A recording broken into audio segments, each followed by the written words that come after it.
So I just dropped off the Les Bear at a FFL because Les Bear requires you to ship from an FFL even for repairs, which is kind of dumb, but whatever. Um, Dealing with frickin' shipping guns is just a giant pain in the ass, and I try to not do it as much as I can, but it's one of those necessary evils. But over the years, I've noticed it's become harder and harder to ship anything, and everybody's a bunch of nervous Nellies about guns, and I don't know. Society in general is just a bunch of nervous Nellies, I've noticed. Like, my tolerance for people and patience for people is going down the shitter really fast. I've noticed over about the last 3 or 4 years. Um, I just don't really want to deal with people. I don't know if it's the nature of my job or whatever, but uh, I feel like people suck for the most part. A lot of them do. There's still good people out there you run into every day, but I feel like the disparity between the good people and the shitty people is starting to lean towards the shitty people. And once again, this could be an aspect of my job, but so maybe it's tainted my lens that I view things through. But I don't know. Every day seem to get more confirmation that the world's going to shit, as opposed to there's still some hope for it. So at any rate, I dropped off the Les Bear. I said in the last video I'm going to retire it from work. I'm not going to wear it on my hip anymore. And the gun that I'm going to replace it with is this Wilson Combat. This is a Protector. It is a 9mm. Yes, it has a full-length guide rod. I'm going to get rid of that. I traded into this gun a bit ago, and it's got like 0 rounds through it. It was built in 2014, which I happen to believe that Wilson Combat had some years where they were building better guns than they're building, say, today, or say before this period. And I think it was about 2010 to about 2017. Now, is that anything I can quantify for sure? Absolutely not. But it's just things that I've noticed in those years. They just feel a little bit smoother and tighter, and you see the lists. So I don't know if anybody's ever, like, a lot of people haven't bought a Wilson Combat. I understand that, but when you buy one, you get like a checklist of all the people that worked on your gun and stuff like that. And from 2010 to 2017, there were names on that list that went on to do much bigger, better things, start their own companies. Kings River Customs, went to Nighthawk, went to Guncrafter Industries, stuff like that. Whereas if you look at the sheet today, just like any other job, it's a lot of new, younger help, inexperienced guys that are learning on the fly, stuff like that. Back in like 2014, 2015, there were some really good names on that list that were working on pistols and that are still in the game today, like I said, doing bigger, better things. I just notice, I don't know if it's, if I had to quantify it, if a pistol you bought today from Wilson was a 9.2, I would say a pistol bought from Wilson in 2014 was like a 9.8 to a 10. So just, is it enough to get me to say I'm never going to buy a pistol made after 2017? No, I have. But there's just a little bit more refinement in those guns. And a lot of people will probably say I'm crazy or whatever, and that's fine, whatever. It's just an observation I've had. So this is a 2014 Protector, 9mm. I got a crap ton of mags. The only mags I use, 9mm mags I use, are the Wilson ETM. I won't even screw around with anything else. You're going to have people tell you, oh, look at the Chip McCormick's, look at the Cobra mags, look at the Kimber mags, the Act mags, the Met Guard. No, this is the mag you want. These things are freaking amazing. I've never had one. I mean, I've had jams and stuff, but it's probably more ammunition related. I've never had magazine related issues with Wilson Combat. Same thing for the 47Ds. I use the 47D Plus or whatever it's called, the 8-rounders, for my 45s. I won't use any other mag.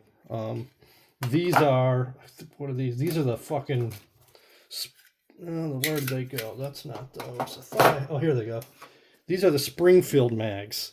These came with one of my Springfield professionals, and these things are shit. I've had multiple issues with these mags, and they're only 7-rounders on top of it. Feed issues, stove piping issues, like what do you say? Like the round stripping out and going straight up, just all kinds of shit. The base plates I've never really had an issue with, but they're just not good mags. They suck. So Ed Brown mags are good too. If I had to take a second mag that I'd pick, the Ed Brown mags seem to work fine, but I think they have the same issue. They don't have the capacity like the Wilsons. Wilson's runs the 10-round 9mm mags, and Wilson runs the 8-round 45 mags, and Ed Brown still sticks to 7 rounds and 9 rounds. So, and I also use Wilson ETMs for my 38 Supers. I don't mess with any other mags. So this wasn't supposed to be a mag video, but this is going to be sent back to Wilson for a couple of things. I just never got around to doing anything with this gun. One, it's going to get a gold bead front sight. 2, it's going to get a flush cut reverse crown barrel. And 3, it's going to get ball cuts and a refinish. And that's it. It's going to be ready to go. I'll never have to do anything else to this gun. I'm one of those weirdos that don't run night sights even on my duty guns. I like a gold bead as a front sight and a blacked out rear. So that's what I run. So the protector is no longer offered. You get it in 9, 45, 38 Super.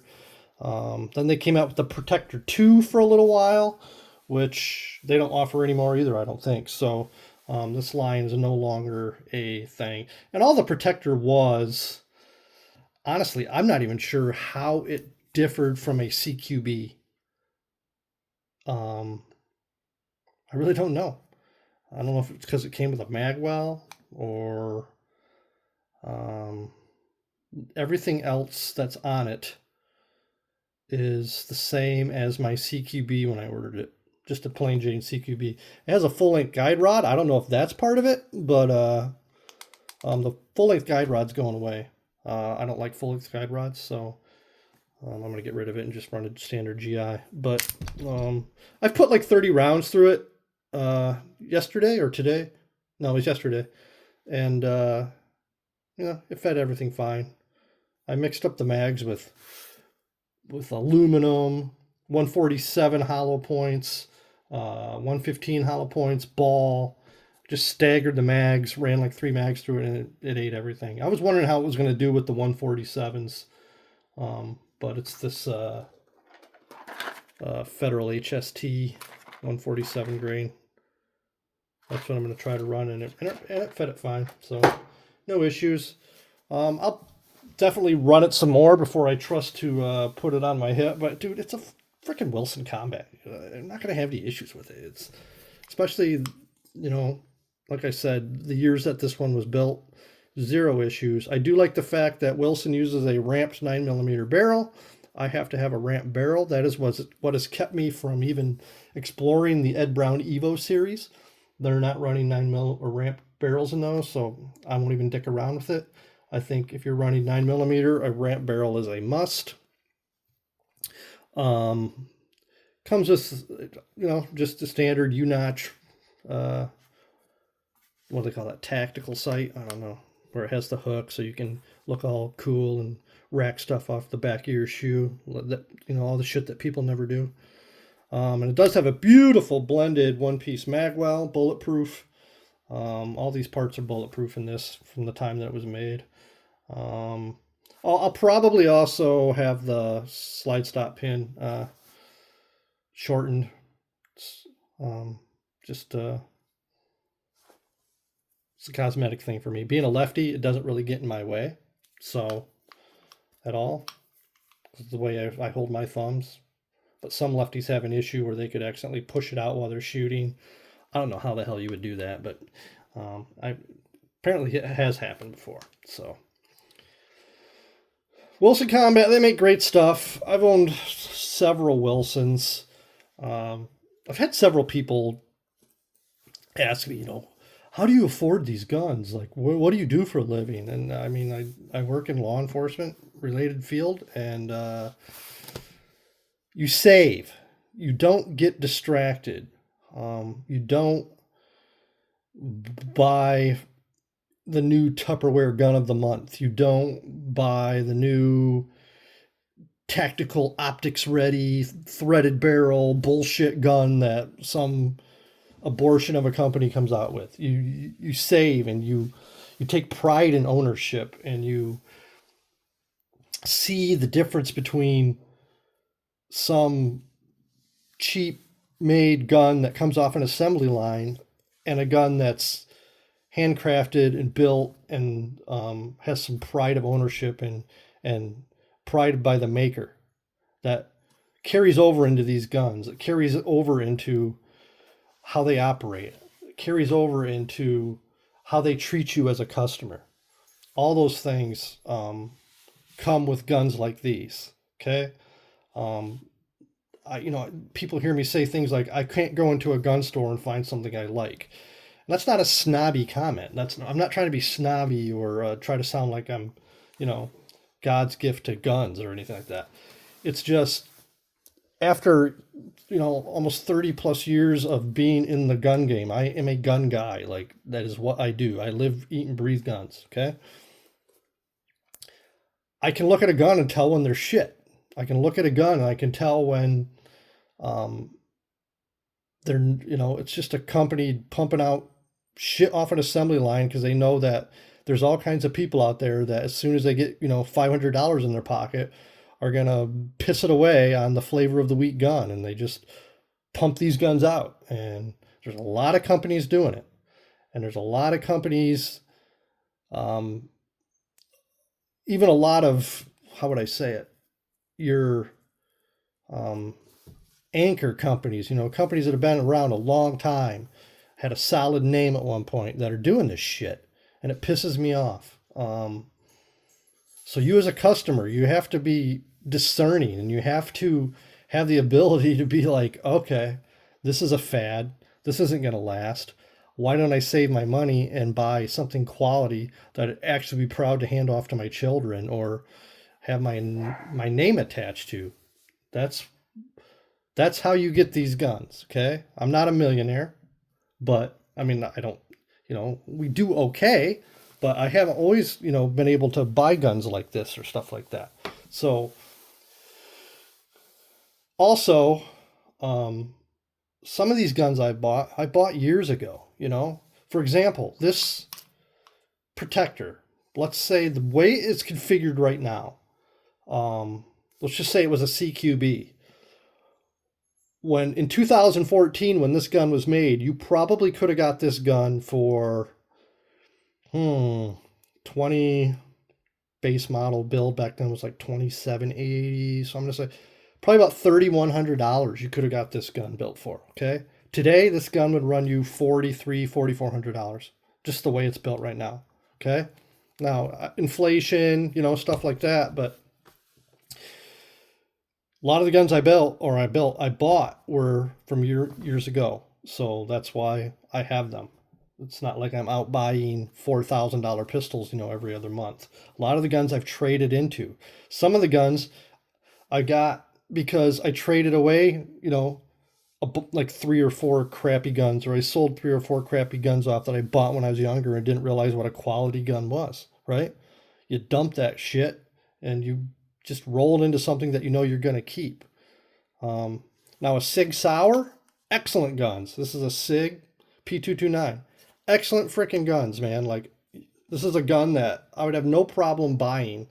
Well, I don't know about a Sig today. Who knows what Sig's doing? Sig's just a shit company now, like an absolute shit company. They sold their soul. They used to make unbelievably nice guns, hand fit in Germany. And as soon as a company comes over here, it all goes to dog shit. Let me see where my 225. This is a Sig P225. This one was made in 1996 in Germany, and I can't tell you how nice this gun is, how well fit it is, how smooth it is, how the fit and finish on it is just amazing and spectacular. and they don't make them like this anymore. They're all plastic. It's all plastic bullshit. Frickin' 365s, frickin' uh, P320s. It's just sad, like where guns have gone and where the market is going. And it's up to you as a buyer to let them know that I don't want that shit. Stop making cheap plastic guns. Stop using cheap parts. Stop slapping guns together off an assembly line and forcing them down our throats. It's bullshit. It pisses me off. I don't like the direction that guns have gone. So I choose not to partake. So that's why I have guns like this. I don't want to be involved with the denigration. There's a word for you. The denigration of the specifically the pistol culture as we know it. You get these people that are just like, I gotta shove 23 rounds in every gun and have a freaking laser optic and a flashlight, and by the time you're done putting the gun down, it looks like a freaking PDW. And then they're like, they want you to believe that they're carrying that around every day. Get the hell out of here with that. I probably sound really old right now, but it's how I feel. People just lost their minds when it comes to guns. They just went down the rabbit hole, and they're just digging and going further down the hole, and it's getting more and more absurd. And these gun companies are feeding into it, and it's just depressing. So luckily there's still things out there like old Smith revolvers and quality 1911s and old SIGs if you can find them. I mean, you can't find guns like these anymore. HKP7s. There's still quality stuff out there, but the problem is there's enough people in my boat that have learned this as well, so you can't find those guns for cheap anymore because they're buying them up too. So it's just a lose-lose situation. You got to pay out the ass for the guns you really like, or you can't get them at all. And quality comes at an expense, and so does a company's integrity. It's an expensive thing, and there's a lot of companies out there that are just throwing it away. And all your big name companies, I'm not going to sit here and make a list. You can figure out who they are just shit. I will give Colt props. That Python I bought, that's a nice gun. That is a good gun. They did right by those. But some of their 1911s, just shit. I wouldn't personally buy a Colt 1911 to just own it. The only way I would buy a Colt 1911 is if I was sending it off to somewhere to be totally rebuilt, because I wanted a pony on it. But I don't want any of the Colt internals. I don't want any of the Colt springs. Just give me just send me the slide and the frame and let me send it to somebody that knows what the fuck they're doing with a gun, because Colt is, they're kind of shitty right now. So that's the rant. The Protector going to be the new duty gun, and I hope that it'll serve me as well as the Les Bear did, but I'm sure it will. It's a Wilson. It's, they just run and run and run in my experience, and you don't have to do a whole lot to them. So I'm out of here. Thanks, guys, for listening to my old man rant there.